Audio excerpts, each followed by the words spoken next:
In this video, I'm going to show you exactly how I took an AI artist from 0 to 400,000 monthly listeners in less than 60 days.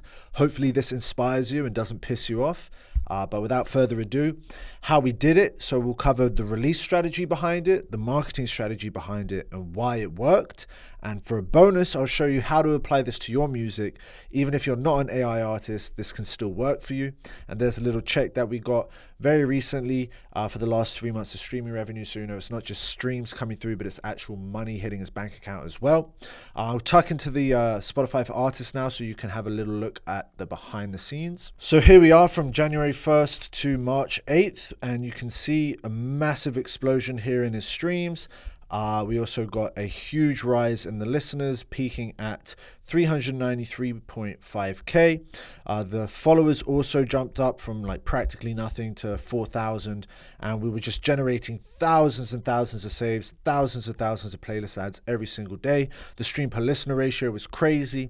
And then around March, we started to taper back the ad spend. I don't think we fully stopped running ads, but we definitely weren't spending the same, and we started to rake in our profits. So as you can see, just absolute explosion here. Within a month, he went from a few hundred to almost 100,000 streams a day.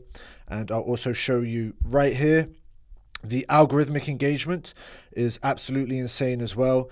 This is the last 12 months, so it includes, May and April. That wasn't included before, but we've generated about 7.5 million streams so far, and about 2.5 million of those, so 1/3 of them is coming from algorithmic sources, which is crazy. The more you push your music, the more Spotify will push you out as well. So back into how we did it, we'll start with release strategy. When we started out, he already had about 20 songs released, and that's almost a new release every day from when he started releasing music. We kept this cadence for the duration of the big push, maybe slowing down to a new song every 3 days at a time. Sometimes he would drop 3 at once and then wouldn't drop for a whole week. We only did singles, and we were constantly getting new songs into the algorithm while also driving huge amounts of active listeners. And this is what created this explosive growth. So we were just absolutely pumping music out. But what was the marketing strategy behind the music? So the core of this marketing strategy was running extremely optimized meta ad campaigns. We ran conversion campaigns only, no traffic campaigns, because those are a complete waste. We did direct to song for the majority of the budget, but also built playlists and ran ads to them as well. And when I say conversion campaigns, what that means is we set up a landing page. We integrated a pixel on the landing page so that when people clicked play on one of the streaming platforms, and that would trigger a successful result to Meta, so we could optimize for people who had a high intention of engaging, right? This is an example here of one of my songs that's got a landing page set up the exact same way. I have a couple other platforms at the bottom. I think we got Deezer and iTunes as well, but these are the 3 main ones, and that's why I have them at the top. Across the campaign, we got a cost per conversion of 11 cents US in tier 1 and tier 2 countries. And we also only did Instagram placements. I did Instagram Reels, Instagram Story, and Instagram Feeds. The artist had previously run some playlist pitching campaigns, but stopped as soon as we locked in our campaign because the results were just infinitely better. So how did we really, do the specific details of this campaign? So with the 20 songs that were already out, we did the following. We launched 6 different ads for 10 different songs. We built a genre-specific playlist with artists we wanted to associate with. So we sprinkled his music in with other artists that were similar to his genre and vibe. And we also built a best-of playlist for deep listening and high stream per listener ratio. And this helped teach the Spotify algorithm what sort of music he was making and who to further push it out to, while also heavily testing all of the different songs to identify what was our best performing songs, which song performed the best with what visual, so we could scale that up. And then, like I said here, we scaled up the best performers, killed off the others, and leveraged the top song for the best of playlist. So if we ended up getting a really high performing song, I think we ended up having one that was less than 10 cents a conversion. We basically promoted that song, but sent them to the best of playlist instead. We would then run a testing phase for every new release and repeat the process. So we'd run 6 different ads for that new song. see what sort of results it would get, and then if it did better than anything we were currently running ads to, we would kill off that one and run the new song. This enabled us to still run some budget towards every new song to try to get it into the algorithm, and some did take off. Even if their cost per result wasn't great, they would still get into the algorithm and then would just kill off the ads. So the testing phase for any song would include 6 to 10 ads that ran for a day or two.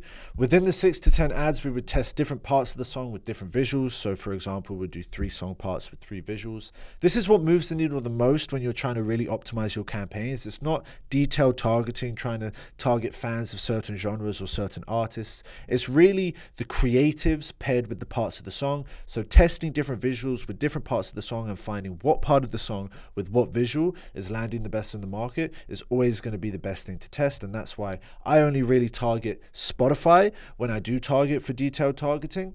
And that's just because I want to optimize for Spotify listeners, but I also include the other platforms because people will still click on the ad and want to listen in other places. But when I test, again, it's just different creatives with different parts of the song and finding which combination is really resonating with the market. And so here's a couple examples of ads that we ran. Ice in my chest, but the breath still steaming. Eyes wide open, what the world's still dreaming. Animal instincts, primal reasoning. Civilized skin, but the beast still screaming. Lolly. So Rick and Morty going crazy in the spaceship. I made you a song to blast in the spaceship. It's really simple stuff, but it's pairing pop culture, pairing things that people already like with a song that fits the vibe. And fans of Rick and Morty will probably be fans of this song as well. And then the next one, we leveraged a AI visual that he made as well. Echo into human forms, footsteps stepping in the storm. Take a drop, the body numb. Trippy words that's just for fun. Psychedelic rabbit holes, wonderland of swooping crows. Cool. And so with both of these, you can see I made you a song. I made this for you. It's a framing where it's not so much, please check out my song. It's more communicating to the person like, this is for you if you like this sort of stuff. And it feels less salesy. It's not him performing the song, so it doesn't come across as us trying to force something down someone's throat. It's more just like, hey, look what we made. We actually made it for you for this sort of situation. And we made it like a kind of outlandish situation to kind of appeal to people who have a similar personality to the vibe of the music. So with that being said, I know you're all wondering what was the budget for this sort of campaign, and we did spend a lot of money in this period of time. Within the 2 months, across the director songs, we did about 31.7k New Zealand dollars. And then with the playlist, we only put about 1.1k because the playlist was just there to kind of teach the algorithm. And then when we started getting such amazing results, direct to song, we just put most of the budget towards that. And that was just getting us the best results. So we overall spent 32.9k. That's about 19.2k USD. The cost per result, as I said, was about 11 cents. And I know what you're thinking, like this is a massive amount of money to put in, but Spotify also rewards high velocity. So a lot of volume coming through to a bunch of different music at once, while also triggering the algorithm over and over again is what made this explosive growth possible. We ran 173 different ads in total. And as you can see, even though we were targeting tier 1 and tier 2, a lot of the listeners, most of the listeners ended up being from the United States and Germany. And a lot of these were active listeners. And then we also had Mexico, Canada, also another tier 1, but Brazil as well. And these are really good trigger countries. So you send to these tier 2 countries, you get a lot of engagement and it triggers algorithm in tier 1 places. So this was the overall ad spend over that period of time. We reached 3.6 million Meta accounts during that time, which converted into 171,800 new listeners going to the music. So why did this work? Well, basically it was because we were frequently releasing new music, which gave us so much to test in the market to get viral results and keep our cost per result cheap. Like I said, drive a huge amount of active listeners at this low cost through to the music. We had many songs getting into the algorithm because we were always releasing new music. So release radar was always being triggered, while also sending massive amounts of volume, while also teaching the algorithm exactly what it needed to know to push it further. So the massive amount of songs being pushed out, raising the popularity score of those songs, getting it into the algorithm by doing that with active listenership. So the trickle down effect into the rest of the catalog was huge too, which rose our stream per listener ratio alongside the playlist we built, which also rose our stream per listener ratio. And all of this teaching the Spotify algorithm exactly what it needs to push it even further enabled us to get not only a bunch of active listeners listeners to the music, but also explosive algorithmic support as well. But don't worry, this works not only for people who can drop a new song every day and put $30,000 into their music.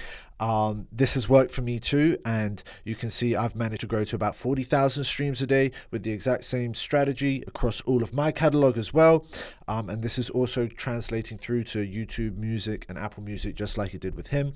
And this is an old screenshot, but now I'm above 200,000 monthly listeners applying the same strategy. But I didn't spend $30,000 at once to get here. At the very beginning, I was only spending a few hundred. I would start to get my money back through the systems that we applied and the strategies that we used. And when I would get my return on investment and frequently release just a new song every month, maybe sometimes I drop 2 in a month, and consistently reinvest the money back into building the project, my Spotify checks or my streaming checks in general would grow each month, so I could afford to spend more promoting my music each month. And if I would release a song and it didn't perform as well, I'd just continue promoting the song that did do very well, and then, or I'll just save some of the money, not do a big campaign that month, and wait till the next month and then double down on whatever did well that next month. So this is how I've managed to do it myself. This is possible at all scales, but obviously he shortcutted the whole entire process by releasing the music very quickly and pumping a lot of money into it in that short period of time. So how can you apply this to your music? Well, I've built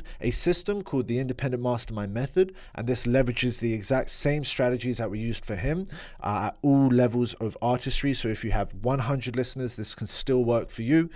Just obviously the more music you can release frequently, the more you can test in the market, and the more money you can invest, the quicker you can scale and the bigger you can take these things. But realistically, within the Independent Mastermind Method and how you can do this yourself, you need to understand release strategy. So how frequently you should release your music, what you need to do when you do release music, when to upload your music, what times to do it, everything you need to know about that. Then also everything you need to know about the Spotify algorithm and how we can use the Spotify algorithm in our favor to push our music even further, understanding the popularity score and the algorithmic release cycles, and basically how we can teach Spotify what it needs to know to support us properly. And then we do this through the digital marketing strategies that actually convert, and that's going to mostly be meta ads, but there's some other stuff involved as well. Basically how you can create extremely high performing ads consistently that will go viral consistently and give you the best chance of getting your song to pop, which will drive a lot of active listeners and then work in conjunction with the Spotify algorithm. A lot of artists, they don't quite understand playlisting. So what we cover inside of the Independent Mastermind Method is also how you can use playlisting in your favor and not just be wasting your money on playlists and campaigns that go nowhere, and how you can actually build assets and generate income off of all of this that you're doing so that you can scale consistently and profitably. Like I said, this is applicable to everyone at every stage. The approach will just be slightly different, and at different scales you need to do different things. But if you want to apply this to your music, you can join the Independent Mastermind community and learn to apply the Independent Mastermind Method. There's a link in the description where you can see this on School. And also, if you want, you can book a call one-on-one with me. Just go through this application form. And if you're a good fit for a free strategy call, we'll hop on a phone call. I'll identify your bottlenecks, help you understand exactly what you need to do from what stage you're at, to apply these systems to your music. And there's also some free resources like how to set up these campaigns and how to create these ads that you can get access to as well. So just check the description of this video and you'll find all of that. Hopefully this inspired you. Maybe you've had a bit of a mindset shift. Hopefully I'll see you inside of the Independent Mastermind community or on a future phone call very soon. So go check that out in the description, and I'll see you guys in the next video.